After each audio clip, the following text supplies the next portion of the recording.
This is Socks in 7. Welcome back to Socks in 7. Your hosts, Kevin Tebow, Mason Reed. Jack Tagerman is drunk at the bars because he's an alcoholic. But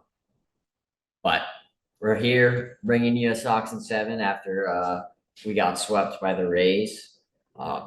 Wasn't a very good series for the Red Sox. There's a couple winnable games, but just didn't go our way. We just got outclassed.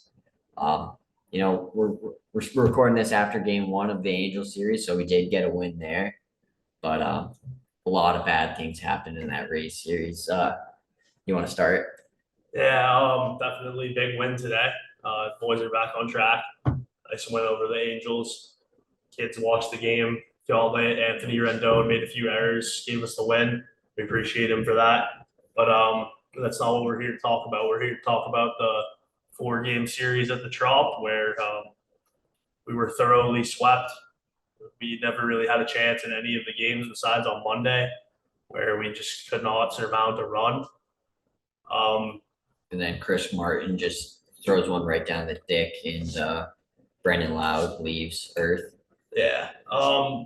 So like going into the series on the last podcast, I said I was feeling good. I was feeling hopeful. Like maybe we get 2 of 4, maybe we get 3 of 4. But I feel like that's going to be the case with a lot of series that the Red Sox play this year. I'm going to come into the series feeling super hopeful. Like, oh yeah, we can beat this team. Like, let's go get some wins, boys. And then we're going to get swept, like up with a broom, like with a Swiffer, like in orderly fashion, just like we did this series. Yeah, I will say this: that game 1, Nick Pivetta pitched his ass off, and like I can confirm, his testicles have regrown since the lawnmower incident last year. So Nicholas Pivetta is back, and he'll be formally, or from now on, be called Nicholas Pivetta. Yeah, he certainly looked like Nicholas in game 1, pitching very well. I'm pumped to see him go this series.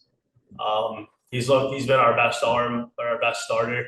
But that brings me to our starting pitching, which has still 14 games now through the year. Failed to record a start of more than 5 innings. It's just like, I think most teams have done that. I don't have the stats on it. I don't have the records on it. But if I had to guess, we're one of 2 teams, or the only team where a starter has not gone into the 6th inning in a game yet. And that's just a problem. There's no other way to put it. I want to say this is the first game. This Angels game was the first game we didn't let up a home run.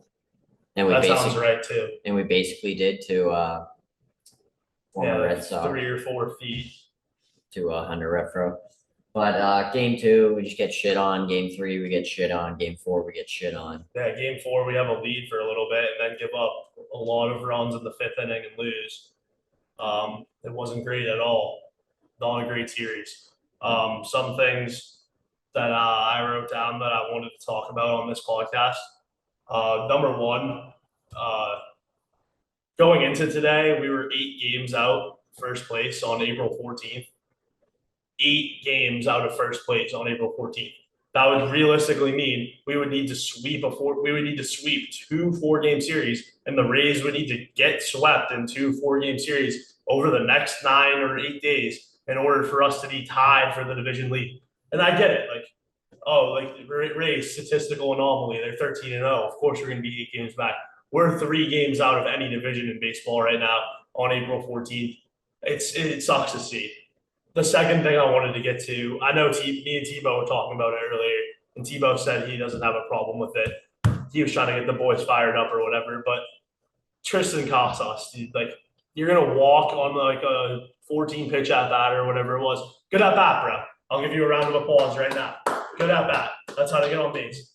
But, dude, for you to stand there, like, throw the bat down, yell and shit, like, bro, you walked. Like, if you're going to get that pumped about walking, like, you're not going to live up to anything in your career, bro. Maybe do that after you hit a grand slam to, like, give us the lead or some shit, and then we'll be happy. But, like, I feel like that really speaks to, like, how down bad we are as an organization currently, that, like, we're getting super pumped about walks. What do you have to say about that, T-Bot? I mean, like, yeah, I do agree with you. Like, the organization is down bad and like that proves it. But I still like that he went and did it because, the team is in shambles right now. Vibes are not good. No one's excited to be playing baseball. And you've lost 3 games straight to the Rays, and they're just kicking your dick in every fucking game. You have a good AB, the boys are winning, the juices start flowing. We're like, holy shit, we might win a baseball game. Let's go. I just put together a really good at bat. I went to war at this at bat, and I come out on top, bro. Like, yeah, All right, I would agree with you on that. I mean, maybe I'm just a little bit indifferent because it was a walk. And then I mean, he's just a weirdo. yeah. There's no other way to put it. He's a weirdo. And then the third point, the third talking point that I had coming out of this series, it also speaks to like how down bad of an organization we are at this point. But like you're the Boston Red Sox, right? In the grand scheme of things, you're the Boston Red Sox, and you roll out Bobby Dalbec to play shortstop. He's like 6'5", 240, and that's your starting shortstop in a game out of like thousands and thousands and thousands of players that play baseball professionally. You're gonna have that guy roll out to start at shortstop on your team. And then it made me think to myself, like, what if the New York Yankees rolled out Bobby Dalbec at shortstop? Number one, their fan base complete outrage. Everybody's pissed. Twitter's pissed. They lose ticket sales. Absolute outrage if that guy rolls out at short for the Yankees. It's a huge problem. And for some reason, it's not a huge outrage for the Red Sox. I'm here to say it is. Like, why are we just okay with rolling out Bobby Dalbec at shortstop? I'm not okay with it. I don't know why some Red Sox fans are. I think that's an absolute outrage. That guy should not be playing shortstop for any team ever on any day, ever. Outrage. And it's horrible. We're the third most wealthy organization. Like, we're the third most valuable organization in the league. We're worth, what is it, 5 point something billion, and you're rolling out Bobby Dahlbeck at shortstop. Can't do it. Can't have it. If that guy started at short for the Yankees, it would be an absolute outrage. And for some reason, the Red Sox aren't in the same class as the Yankees when it comes to that. I don't know if they just have more passionate fans. I don't know if they just have they just spend their money wiser. I don't know what it is. But right now, we're not in the same class as them. They're going to compete for World Series, probably not win them because ultimately they suck in the playoffs and might not win for a really long time. At least we hope. But they're at least going to be there and competing. And that's what you want to see. And for the foreseeable future, unless the Red Sox completely flip a switch and win a lot of games this year, which could happen, I guess. But we're not going to be, and they are. So it's really all it really comes down to. And you could make the excuse that Bobby's only playing short because of the injuries. Well, it comes down to Chaim Bloom with just horrible roster construction.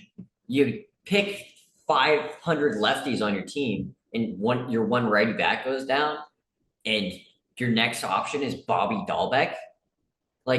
That's on you, Chaim Bloom. This was terrible. Yu Chang is your starting shortstop now. That guy sucks. He doesn't have a hit yet. Christian Arroyo looks like shit. And I like Christian Arroyo, but he looks horrible. And I mean, Casas is hitting below 200. Kike's hitting below 200. Half your roster is. Wong sucks. I mean, he did okay today, got 2 walks, but I don't know why McGuire's not starting every game. McGuire's been raking. At some point, you're going to have to say screw the lefty-righty thing because at this point, it's just bitten you in the ass because your entire team's lefties. And we're going to face a lefty every single time. If the other team's rotation calls for a toss-up day, it could be this guy or this guy, they're going with the lefty every single time against us. It's already happened plenty of times this year. A lot of teams in our division and teams that we're seeming to play have all lefty pitchers, and they're just going to roll them out against us, and we're going to have a tough time at the dish. I feel like everybody is having a tough time at the dish right now. Red Turn, I love you, man, but you're struggling right now. You got to get going and make an impact on this team. Verdugo and Devers are both great players. They'll always be the cornerstone of this team. Nothing bad to say about them. But like you said, Connor Wong, you got to get out of the lineup, man. like 2 for like 30 or something this year. Casas not putting together great at bats, especially against lefties, just looks fooled up there. I mean, Yoshida didn't play today, but hasn't been great at all. Like, who else? Arroyo's been bad. Yu Chang's over. Arroyo's been bad. Just a lot of problems with this team, and they are not falling on Rafael Devers or Alex Verdugo. Yeah, and then like even on what was it? Sunday or not Sunday, but game 3 of the Tampa series, Rafi gives you life. He hits a 3-run bomb, gets you to 1 run, and then the rest of the lineup just fucking Ks every fucking at bat. Like, your guy is going out there for you and putting you in positions to win, and you're just selling. All right. I think that's enough like slander and everything. It's still only April 14th, so like long ways to go. But big win tonight. Devers leaves Earth. Yeah. It's like a week. Tanner Houck versus Patrick Sandoval. Yeah, big win today. Tanner looked okay, didn't look great. But hey, he's still undefeated. Only gave up 2 runs, only pitched 4 innings, but Winkowski came in after him and shut it down. And then Schreiber looked good, and then Kenley. Oh my goodness. Yeah, Kenley. Let's get to that tonight before we preview the rest of the series. Kenley Jansen is lights, man. Comes in, pumps Trout, bye you buddy, sit down, pumps Ohtani, made him look stupid, gives up a bloop single, and then pumps Renfroe to strike out the side in the 9th. Like, he is an electric closer, and we're very lucky to have him. Schreiber's a great setup guy. Winkowski's good. I mean, if our starters aren't going to go into the 5th, I love Winkowski, the way he's been throwing, coming in for the 5th, 6th, 7th. And we got our bullpens on the rise. We just need some starting pitching to help them out, and they'll have them worn out by the end of the year. And, I'm not going to spoil anything for the look ahead, but, some guys coming back. Paxton and Bella. Indeed. Paxton hit 97 in the Woo today. Bayo's back. Coming up soon. On marathon day. Marathon Monday. So speaking of Thursday and the Woo, I went to the Woo yesterday. Didn't go great. I went to Polo Park for 2 reasons. I wanted some boozy ice cream. They don't have it till the end of fucking April. No boozy ice cream. I'm like, all right, that's fine. I'll just get me a 26-ounce beer bat. No beer bat. Instead, I got to watch the Woo Sox go down 15-0 in the fucking 4th without a hit until the 6th. It was the worst baseball game I've ever fucking attended. The only redeemable part about that trip to Worcester was they had Sam Summers on tap. Like, fucking horrible. And then this kid decides to live bet them when they're down 6-0. I mean, dude, I go on and they're 12-1, down 6-0 in the first. I think, we got some sticks in this lineup. Maybe we come back. No hits until the 6th inning, down 15-10. It was horrible.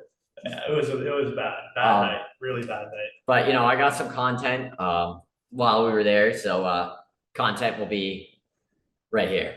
All right, we're sitting here. The Woo Sox are down 9-0 in the 2nd inning. No, here with guest Kevin Golding. Woo Sox are not good. They might be worse than the Red Sox at this point. I was hoping to, get away from the Red Sox after getting swept by the Rays to, come see a game where, the team might be good. They're not. It's a shame. It's 14-0, ladies and gentlemen. Gone through the lineup 4 times in 4 innings. And the Woo Sox still don't have a hit. The Red Sox organization is in shambles right now. All right, to preview the rest of this series. Tomorrow, I love the Sox. Love them every way. Pavetta on the bump. Yep. Look for him to go deep. Look for him to go 6, maybe 7. Who knows? He's going to pump some Los Angeles Angels hitters. And we're on another lefty, but it's Tyler Anderson. Yeah. Like, come on, man. This guy's throwing pus. We got to get to him nice and early. Look for Rob Refsnyder. He'll be in the 3-hole against most lefties. Yep. Look for him to leave, definitely. And then Sunday, Garrett Whitlock against Reed Detmers. Yeah, Whitlock is going to have a comeback game. I think he goes 5 innings, 1 run on a Ohtani homer. Okay, I don't mind that. Reed Detmers isn't great, young arm, but Yeah, he doesn't have like Did- insane stuff. did throw a no-hitter last year, but Yeah, I don't know. That was fluky. doesn't have insane stuff. No. And then Monday, Marathon Monday, 11 a.m. start. Great day for baseball. Drink sun up to sundown. Love, just a great day for Boston in general. But we're gonna have to see Shohei Ohtani on the bump, who through 19 innings of work this year has only allowed 6 hits and has 24 Ks. 12 walks, but 0.47 ERA. He's 2-0.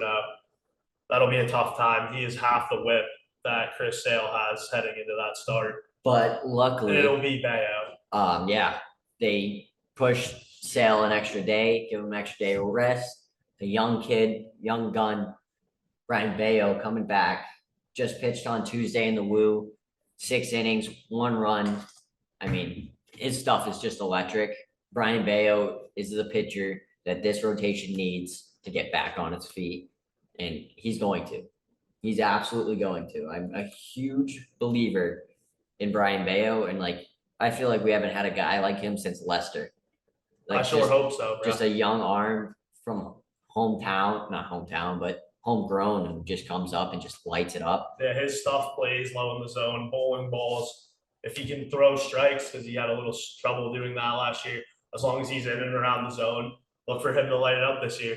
But yeah, I'm feeling, again, I'm going to say it. I mean, we're already up 1-0, but I'm feeling really confident. Love the Sox tomorrow and Saturday and Sunday. Looking for us to get 2 big wins, get back to 8-8.